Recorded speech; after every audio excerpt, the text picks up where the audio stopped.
Hey everyone, welcome to Hit the Apex podcast. I'm Jawad as always, and thank you for joining me. It is the 13th of November today. It's actually a Wednesday. I'm doing this a little bit early this week. Thursday wasn't possible to record as always, so yeah, I thought let's get this over and done with today, get it out there, and hope you guys enjoy it. So thanks for tuning in as always. That's usually what I say at the end, but it's at the start this time. Anyway, let's just get on with it. Hope everyone has had a good week so far. Some exciting things planned for the weekend, such as the Brazilian Grand Prix. I'm sure that's going to be exciting, as it always is, even though we haven't had a championship go there for a couple of years now. It's been decided well beforehand. In this year's instance, it was the last race out in Austin, so Lewis Hamilton already the champion there.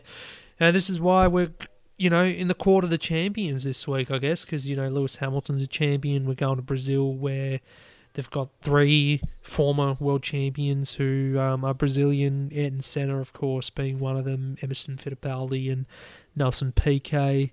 And then, Supercars, all about and championships as well, because Enduro Cup wrapped up over the weekend.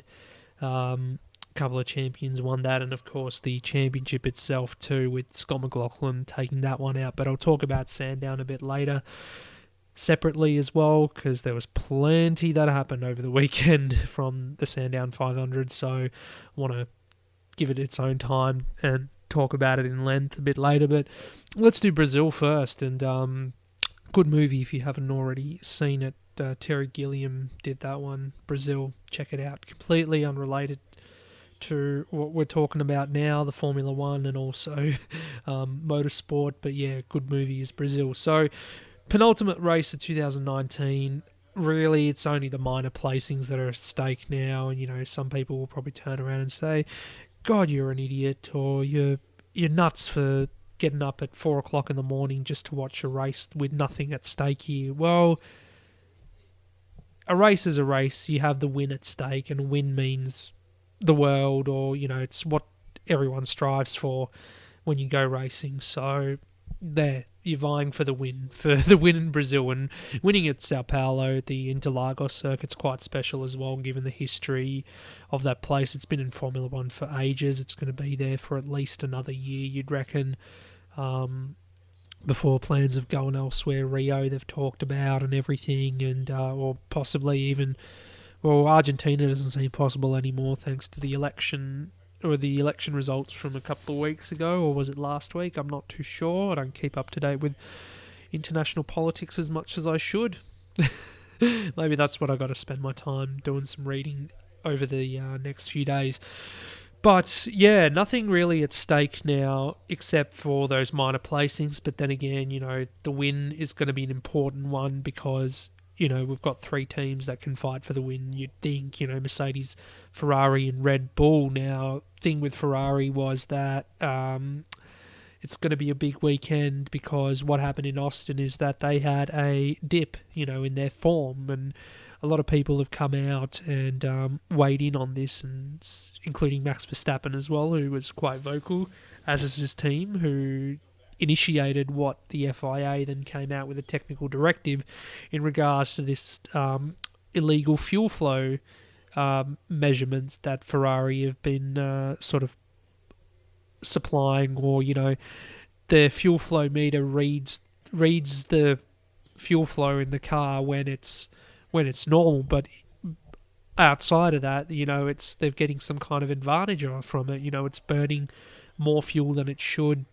It's exceeding that limit, apparently, that they have in the regulations, and as a result, that's how they're getting that power boost. So that's why FIA, as a clarification, they don't come out, and this isn't about pointing fingers or anything. They can never point fingers unless they have concrete evidence. But all they can do is come out with a technical directive. They send that to all the teams at the start of the weekend, and as a result, every team's got to be compliant, and they're on their toes and everything.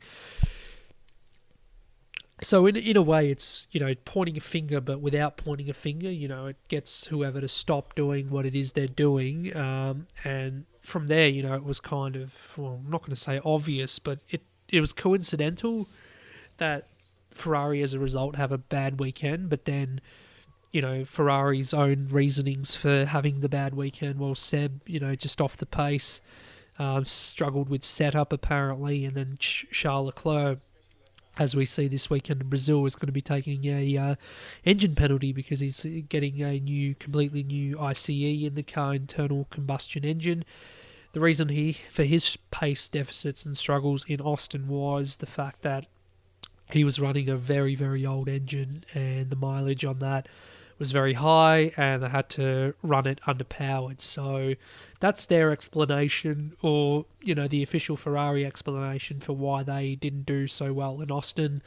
Others, including Verstappen, who even came out and said that that's what happens when you cheat. And heaps of that going on at the moment. When you look at supercars as well, the use of the word cheat. So this is why this weekend in Brazil it's going to be important to see where Ferrari are at, because if it was a one-off in Austin, and look at Leclerc, he's getting a new engine, potentially even a new power unit, so he's facing a minimum 10-place grid penalty, and that's if you just exceed your limit on ICEs for the season. Of course, they get 3 of each component per season, so 3 power units in total. But if they decide to change the whole power unit, that's straight to the back of the grid. So, do they take the risk and do a whole new power unit? I mean, 2 races from the end, or what do they do? And then see what the performance is from that, because Brazil is really good with overtaking. Sometimes weather's going to be good, so that should be interesting.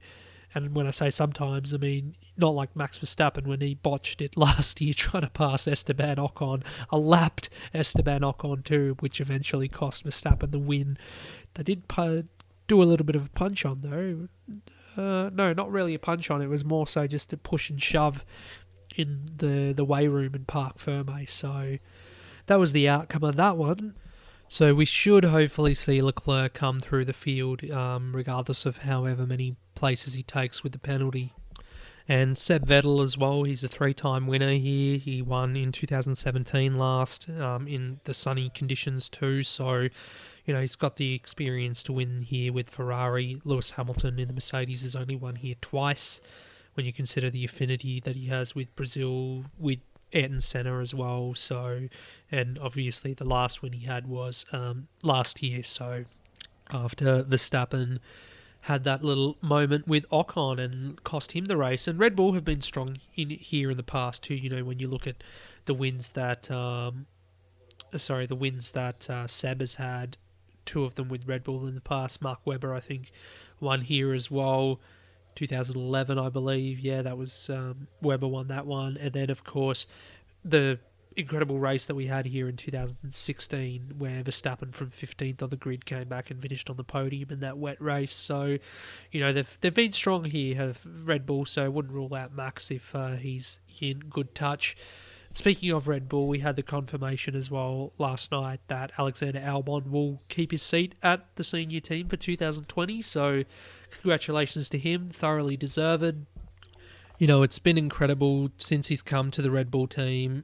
From the Belgian Grand Prix, he's scored, I think, double the points that Pierre Gasly had scored for Red Bull in the first half of the season. So, and this is only in 7 races out of the 9 that he's been given in this back half of the season. So it just shows you how consistent Albon has been. And then last time out in Austin, I said it was arguably his best race in a Red Bull. We say this every week, actually, that after every race we're like, oh, this is arguably Albon's best race for Red Bull. And Austin was no mean feat. He was sent to the back of the grid after his crash with Sainz at the start.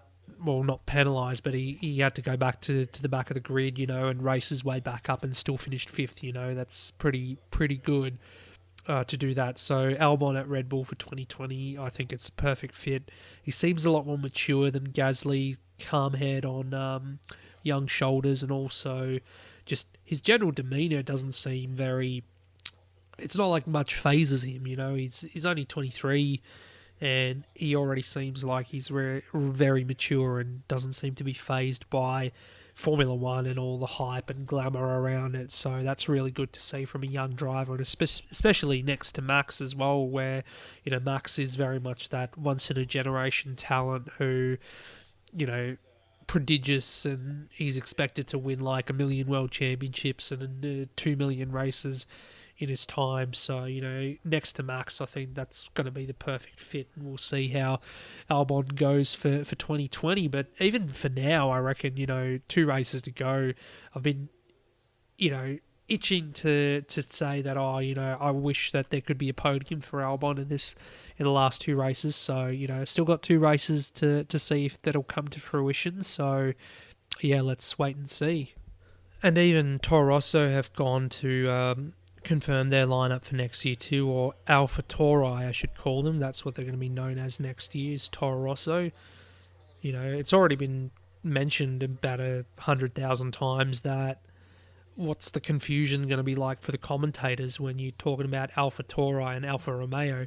Alpha this, Alpha that.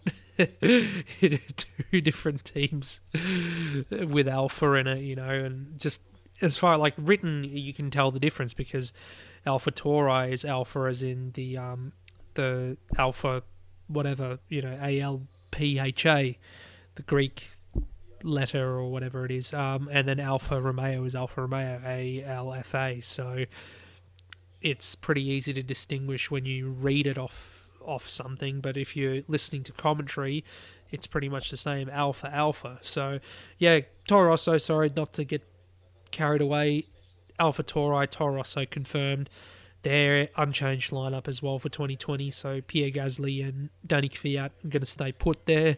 No qualms. I've got no qualms about that either. So, as I said before, in regards to Albon definitely more mature than Gasly at this stage, even though Albon's only raced, half a season or almost a full season now, and Gasly's got a whole year up on him.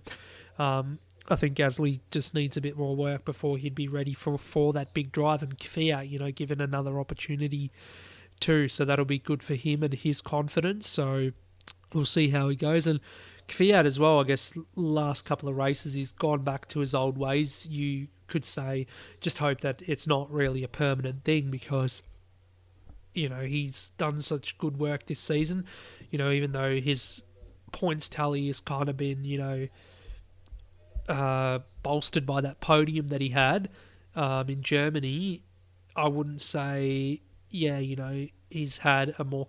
he hasn't been as consistent as he would have liked to have been, so we'll just see next year if he can iron out those crazy torpedo moves that he's been doing, and this time not on the first lap, it's the last lap that he's being the torpedo. So we'll see what happens in Brazil, and he should hopefully stay out of trouble in this instance.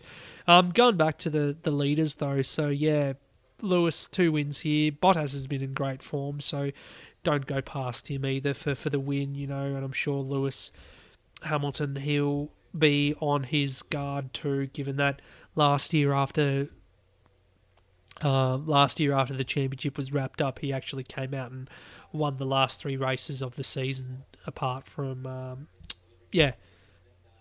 last 2 races of the year, which typically he doesn't do. He sort of switches off, people say. So we'll see how he goes, see what kind of form he's in, whether he celebrated too hard. I mean, I wouldn't blame him. 6 world championships, you'd want to celebrate as if the weight of the world was off your shoulders or something like that. But, it just goes to show you how great a champion he is, that, he can be ready to come back and smash it the next few races and really sign off on the year on a very high note. But I still think, the biggest thing will be Ferrari and seeing where their form is at after what happened in Austin.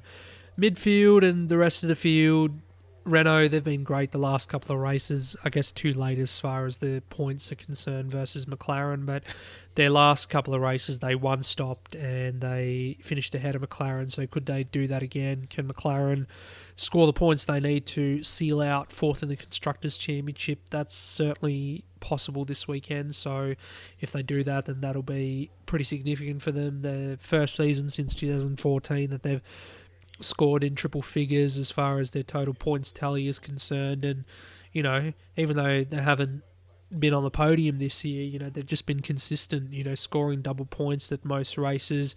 The races that they didn't, missed opportunities, you could say. Lando Norris, especially on his side of the garage, there's been a lot of bad luck there. So they could easily have scored more, 150 plus points by this point in the season. So they're looking very good. Hopefully for next year, next year's going to be another test for them. They've talked about potentially revolutionising their car next year or going down a completely different aero concept. Last time we heard that with McLaren, we got 2013, which pretty much was the start of their decline. So you'd hope with this new management structure and new technical department that it doesn't happen.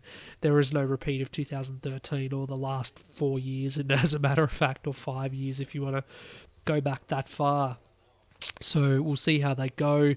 Their happy birthday also to Lando Norris today, who turns 20, so no longer a teenager when he gets to Sao Paulo for the Grand Prix. So yeah, Lando, he's been a find this year. He's been really good for F1. Really enjoyed him, watching him, and even just driving. He's been really, really cool. I think back to Bahrain where he's going toe-to-toe with Kimi Raikkonen, only in his second race in F1, and here's Kimi Raikkonen, who's been around for, 20 years. Not quite 20 years, but you know what I mean. He's been around for quite some time, and he didn't really take any of it, did Lando? Haas last year scored double points at this race, though they're a shadow of their former selves. Not going to go too much on about them anyway, because, it's just, Roman Grosjean's already come out and said that, he's looking forward to the season just finishing. So, who knows if by some miracle they can score some points. They would have probably have needed the weather to be bad this weekend for them to do so, but no, it's going to be good. So we're in for a sunny Brazilian Grand Prix regardless of where Haas's form is. It doesn't seem likely that's going to happen.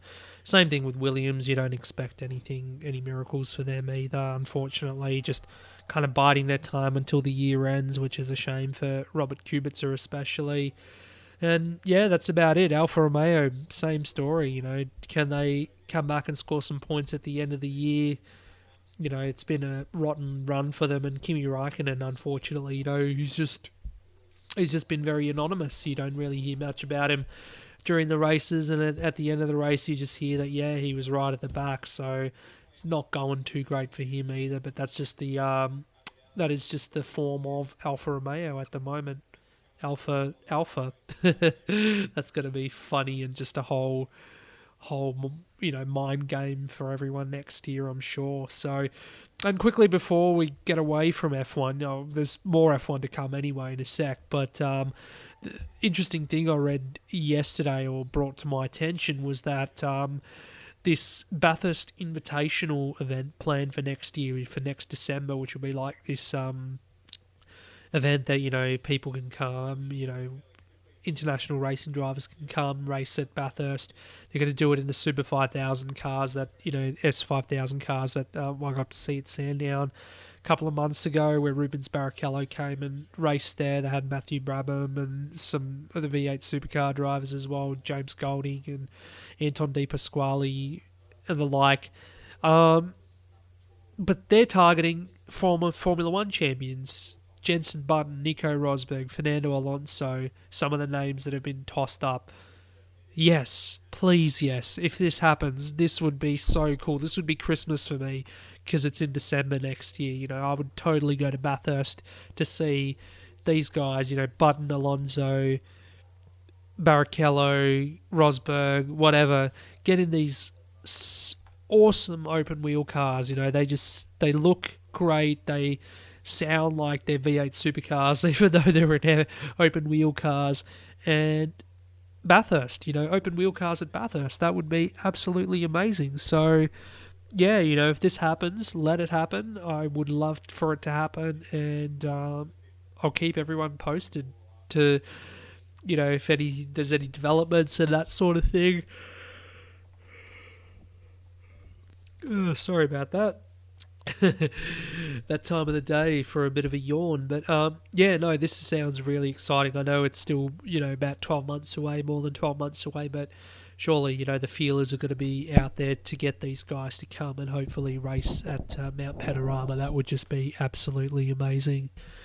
Moving it on then and staying on the F1 theme, interesting news coming out this week. Well, interesting for some, and I'm really interested and intrigued by this, and it's that F1 plans to go carbon neutral by 2030, aiming to be the championship itself, aiming to be net zero carbon, meaning it will have no carbon footprint whatsoever, not just with its racing on track, but the entire product. So looking at all your events as well, travelling to the events, logistics, the teams at their bases as well, in their offices and stuff like that, making sure that they have renewable energy and everything. Described as an ambitious but achievable, they've got an ambitious but achievable delivery plan. That's what was said in the press release. So positive to hear F1 do this, actually. And, as you might have heard this year, I've been talking quite a bit more positively about motorsport in the sense that Formula One has really taken the initiative to, with the hybrid power units and everything, and where they are at with thermal efficiency and everything now.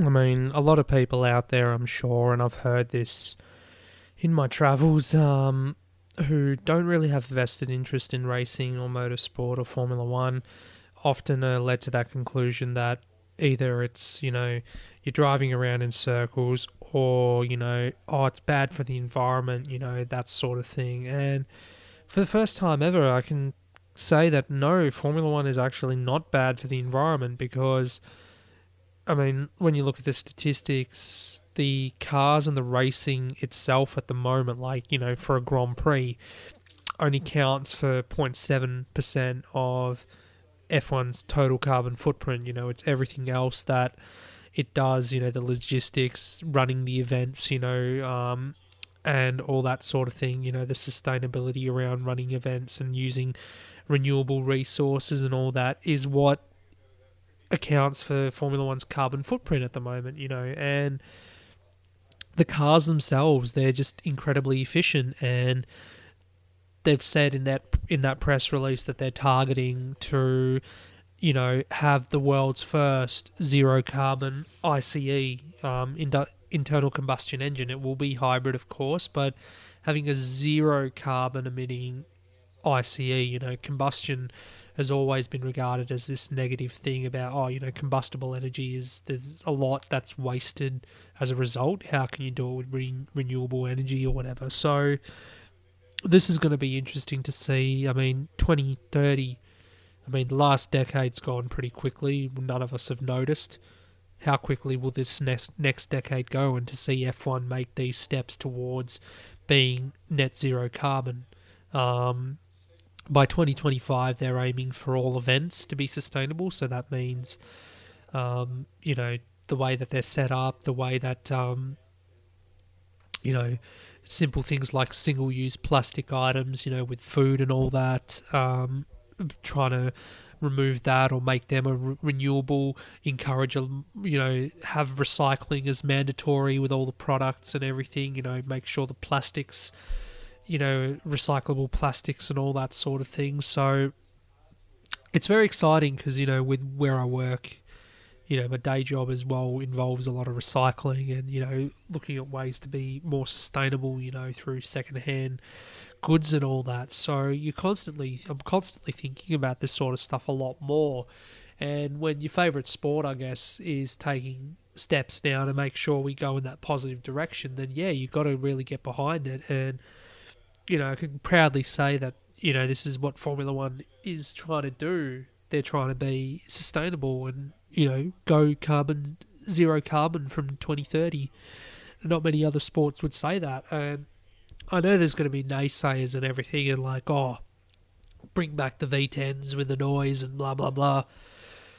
It's unnecessary, as long as the racing on track is great. I mean, it's not going to be completely quiet. It's not like we're going all electric, Formula E style. But, yeah, I don't know what to say when people bring up those arguments because it's like, we've got to advance this technology. We've got to think about the future. We've got to think about the planet. We've got to think about everything, that relates back to real life. And unfortunately, hosting a Formula One race in instances can be very damaging to the environment, especially setting up, street circuits, temporary circuits and stuff like that. But the end result, if this is where they're trying to get to as far as being able to set up events sustainably, to have reduced emissions at events, not just with the racing on track, but with, the way that the fans engage with the event as well. You look at,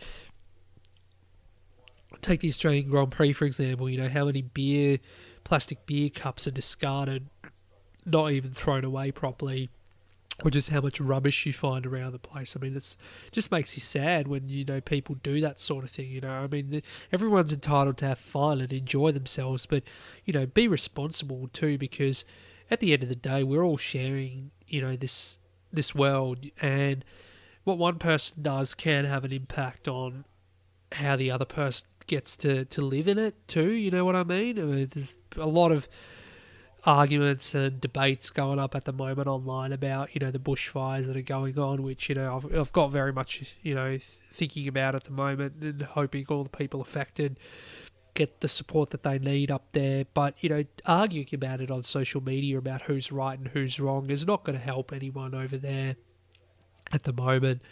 But, yeah, people trying to think that they know everything when it comes to this sort of thing, or blaming people who vote for one particular party that, it's their fault that this has happened. Grow up, people, we've got to... When I hear something like F1 try to go in this direction, it makes me feel a lot more positive that, there are people in this world who want to do the right thing and also care about where we're living and, the things around us and everything. So, yeah, I can only speak very highly of this. I wish I could go more, I mean, I'm not going to give a sustainability lecture here or something along those lines. I mean, I love talking about it, but yeah, I'm not going to go in and give you a lecture about it at this stage. We'll see when we get closer to 2025. Who knows what we'll be doing around then, but closer to 2025, discussing more about how the events are looking and everything and what they're planning on doing, because I reckon it can totally be done. And when they say ambitious but achievable delivery plan, you've got to kind of buy into it and hope that it's all going to happen. So, yeah, I guess I'll discuss more of this at a later date, or if anyone is keen to listen to me talk about that sort of stuff, feel free to drop a line on Twitter and just say, yeah, look, we want to hear you talk about sustainability and, going, carbon footprint and racing and all that. Because, yeah, I really, it's something that I'd really get behind, all categories to do, even supercars. I'm just going to talk about in a sec with the Sandown 500. Whether it pursues, going hybrid in the future when it gets its Gen 3 regulations on board 2022, hopefully, it's something that we all got to look at as far as, how we can be more sustainable. Sustainability isn't all just about environmental, but financial as well. Financial sustainability can also lead to environmental sustainability too, I'm sure. So a lot to ponder at the moment, because gone are the days where you can write blank checks and, do whatever you want. You've got to be a bit more... You look at IndyCar as well, they're going down the hybrid route in the future as well. The automotive industry is a big component of what happens in motorsport. It's not just we live in this magical world where, we can do all this sort of motor racing stuff and, expect it to not have an impact. That's how motor racing has evolved because, it was, race cars pioneering things what you see on the road cars, especially on F1 side of things. But then again, when you look at touring cars, stock cars and all that, it's all, oh yeah, I can buy that car from the showroom. So, if you could buy a hybrid sedan car from the showroom, they can go race in one. And, that as a result, that's supposed to sell more models, blah, blah, blah. So these things are all interlinked and hopefully, yeah, what direction that these guys go in the future, supercars, whatever we're talking about, it's all in the same direction as far as promoting that sort of more environmentally friendly, sustainable approach. And it's something I look forward to seeing how they execute. The racing is still going to be the same. It's still going to be great regardless of whatever era we're in, whatever noise there is. It's not going to be completely quiet. It's not going to be nothing like, electric racing, for example. But I just wish there was a lot less negativity about this sort of thing and move on, get with the times, because Formula One is supposed to evolve. It, what do you call it? Pioneers technology, that's where we got paddle shifts from, if you want to look at recently, and even the earliest hybrid systems, KERS, kinetic energy, that came from F1. So why not have a zero emission internal combustion engine also come from F1, So yeah, that sort of thing I was saying, if you want to hear more of, just drop a line and I'd be happy to do a whole podcast about that. But otherwise, I'm not going to bother going into it too much because we've still got Supercars and Sandown to talk about, and that'll be it for this evening, I reckon.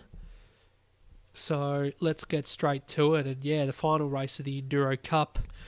And the final Enduro race, I should say, at Sandown as well. So, a bit of an emotional one at that, but also just a huge weekend in general. So, we had Jamie Whincup and Craig Lowndes win the race. Back-to-back wins for Whincup at Sandown. Lowndes winning his sixth, equaling Alan Moffat, who turned 80 years old on Sunday.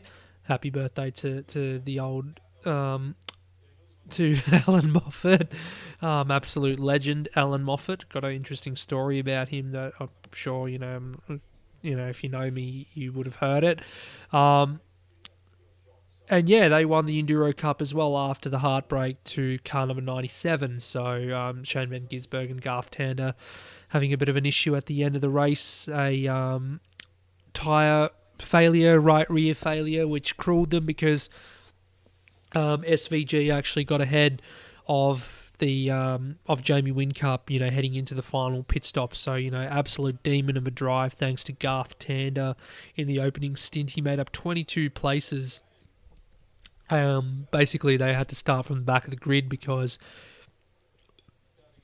they had a poor qualifying race. So, Sandown with their qualifying races. So, let's just go back to the top rather than branching out and getting into like 10 different places at once. So McLaughlin won the championship, but he was excluded from Bathurst qualifying. There was a investigation that went into that when they took that engine out of the Shell V-Power car after Bathurst qualifying, and they found out that they were running some kind of, exceeding a valve limit or something like that, and as a result they've been excluded and fined $30,000. So even though the win still stands at Bathurst, and McLaughlin and Alex Premer are the Bathurst champions, they technically didn't start from pole, though the penalty, they got $30,000 fine.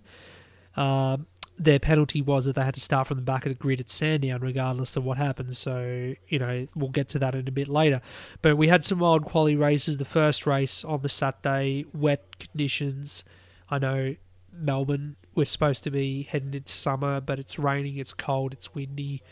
That's the kind of rain that they need up north, where they've got the fires and everything at the moment. Anyway, Alex Premer involved with James Moffat in that race before Moffat was compromised and ended up making contact with his teammate Thomas Randall. Moff was not happy about that whatsoever.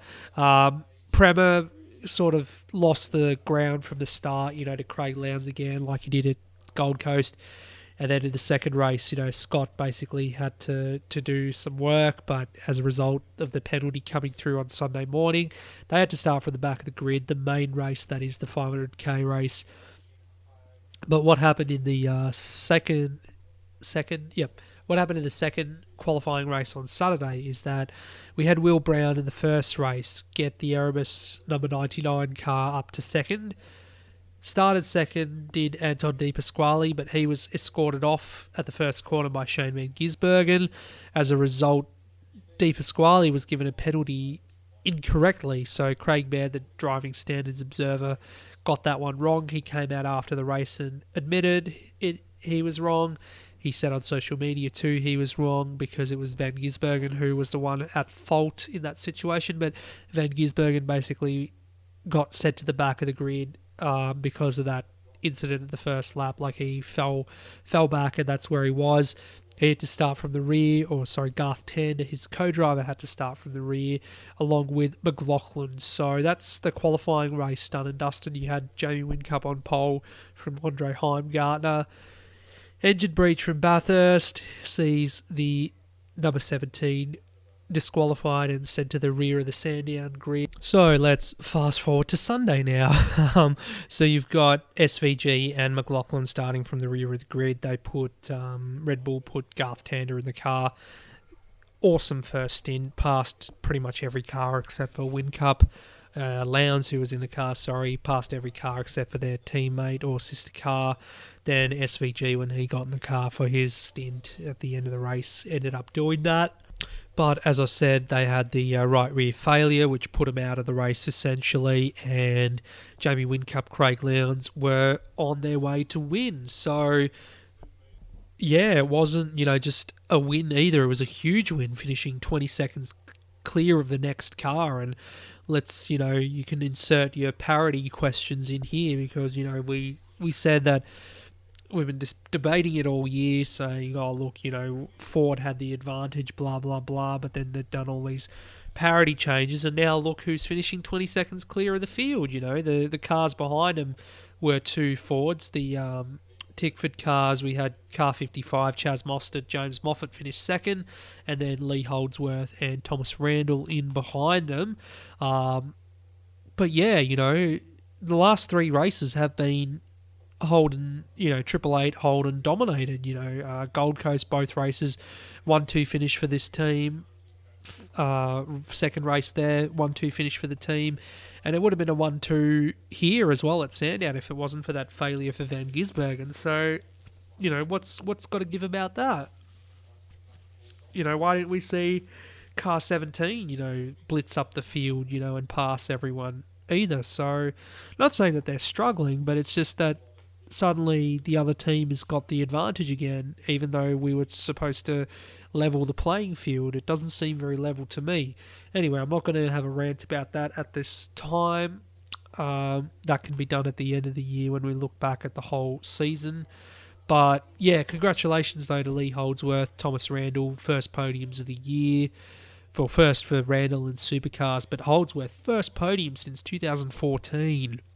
That win that he had with Erebus back at Winton 2014, it was like, surely he's taken a podium since, but no, 2014, that's a long time in between drinks for Holdsworth, and it's no surprise that, I thought he was already locked in for next year at Tickford, but heard that it was only a 1-year deal he came to this team on. Surely they've got to sign him up now after that. He's been a consistent driver all year. It's just a shame that he's missed out on a few podium opportunities up until now, but yeah, definitely done a great job. And for Mostert and Moffat too, Mostert, unfortunately, he admitted it in the press conference that, because of his errors, it's really cost this team and that combination better results in the Enduro Cup. When you look at Bathurst and his collision with teammate Cameron Waters, and then even in at the Gold Coast, qualifying or the top 10 shootout, he had that crash that wrote them off for the whole weekend and didn't get to race at all. So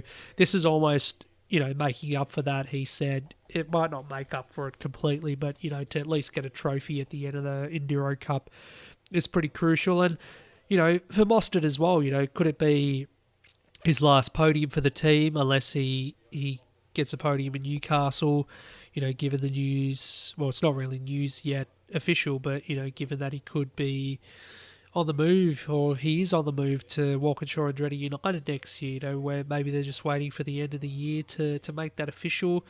I mean, it's only got one race to go in Newcastle now, so, we're getting close to it. And more intriguingly has been the, debate, discussion about who's going to be his teammate there next year. So we had the new Scott Pyers on his way to Team 18 next year, setting up in that second car alongside Mark Winterbottom at the Charlie Schwerkolt team. So, names like Will Brown, Bryce Fullwood, who've all impressed in this Enduro Cup, have been tossed up. The Richie Stanaway thing has gone a bit quiet now. So, I could totally see a Will Brown who, at this stage would be my pick to put next to Mostert at Walkinshaw Andretti United. I'd pick him, given that it's probably not going to be the best for him to have another season in Super 2. It's been a difficult year, actually, for Brown. Not much success. Fullwood wrapped up the championship, actually, for Super 2 over the weekend at Sandown. So he's had a mega year, but perhaps, another year for him as a co-driver might be better suited. Or, he might get a seat elsewhere. Who knows? There's still a few seats going around. But let's just go back and wrap up Sandown first of all. So, yeah, that was your podium. McLaughlin ended up finishing 9th along with Prema to score enough points to seal up the championship for this year, with a whole round to spare. Their celebration's a bit subdued, as you'd expect given the circumstances around all that Bathurst hoo-ha that's going around. And, they're going to talk about it long after the season is done. Because they didn't strip that win from them at Bathurst, there's going to be people out there calling for blood, baying for blood, saying, the year is tarnished or the championship is tarnished because of what the team have done, what Shelby Power Racing have done. I just think it's nothing. I just think it's not, it's not reflective. It's not reflective on the year as a whole. Like when you look back at the first half of the year, or certainly before the Enduros, McLaughlin had already won 17 races or whatever. He had all these pole positions under his belt. He was in a class of his own, but then again, that will be debated, it's because of the parity stuff that the Mustang had an unfair advantage and that sort of thing. So do you look back at the whole year and say that the whole year is tarnished? I mean, what does that say about the sport? What does that say about supercars in general, that they're so caught up in their old ways that when it comes to something new, that everyone is so scared and not really used to it? McLaughlin, a new superstar who's basically, made the sport his own the last couple of years, seeing off guys like Van Gisbergen and Jamie Whincup, the established champions that have had a stranglehold on the sport for the last decade or whatever, certainly in Whincup's instance. And also the Ford Mustang, it's what brought Ford back into the sport. Were we going to face... Imagine if Ford didn't come back to the sport this year, we would have had, the FGX Falcon go out of commission basically because it's outdated. Do we go to a one-make formula where everyone races Holden Commodores? Not even Holden Commodores, Opel Insignias. At least with Ford, you've got an identity there, a well-renowned international brand with racing in its DNA, whereas Opel, just Opel, being badged as a Holden Commodore. Nothing against Holden, they still do a fantastic job with promoting motorsport here, but just supercars in general should be promoting more of this competition, more allowing manufacturers to have that desire to come into the sport rather than saying, you've done a better job than everyone, so we're going to chop your advantage off.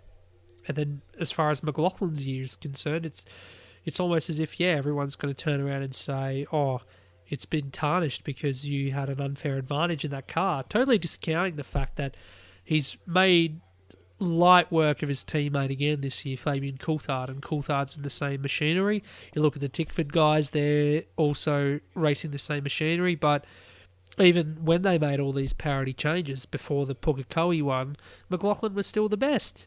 So that's all I have to say in regards to that. And now we've got the Teams Championship on the line heading into Newcastle. So 116 points the difference and in favour of Shell V Power Racing. So the results there at Newcastle will matter as far as who gets that priority in the pit lane, getting that top garage for next year.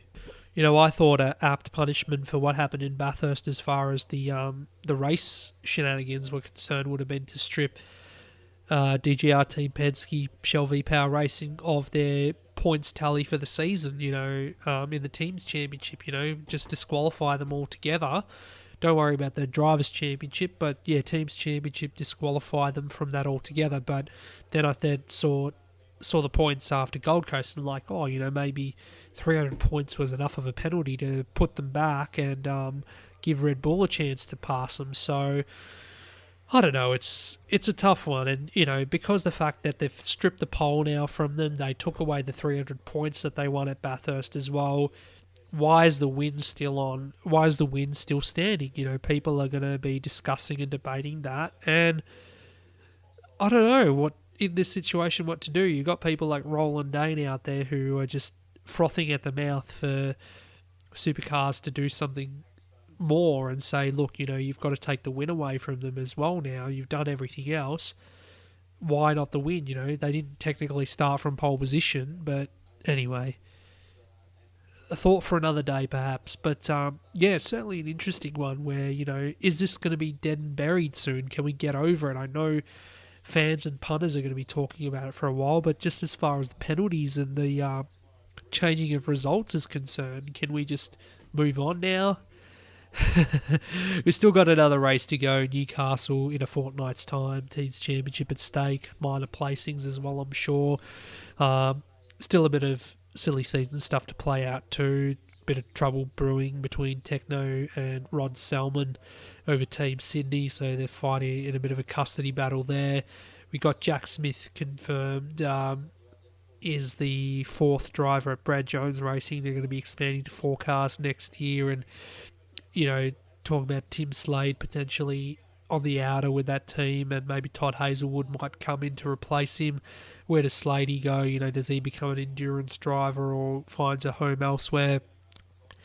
The lot still to play out as far as the silly season is concerned, but I think, once we get the Walkinshaw dominoes in place, I'm sure all the rest will fall as well. So, yeah, we're at that pointy end or crux end of the year now with Supercars. Championship is decided. We've got to really see what happens with this team's championship, but it's going to be one of those years where I think at the end of it we'll be happy because we're like, well, we don't have to deal with any of this controversy anymore. But at the same time, I think Supercars have really got to take a good look at itself and see what's going to happen next year, because it's certainly taken away some of that joy and excitement when you have all this controversy happen. And it's not all, the first half of the year with the parity changes, you can't say that was Ford cheating or anything. Definitely not. What happened at Bathurst was Bathurst, okay? That is different. But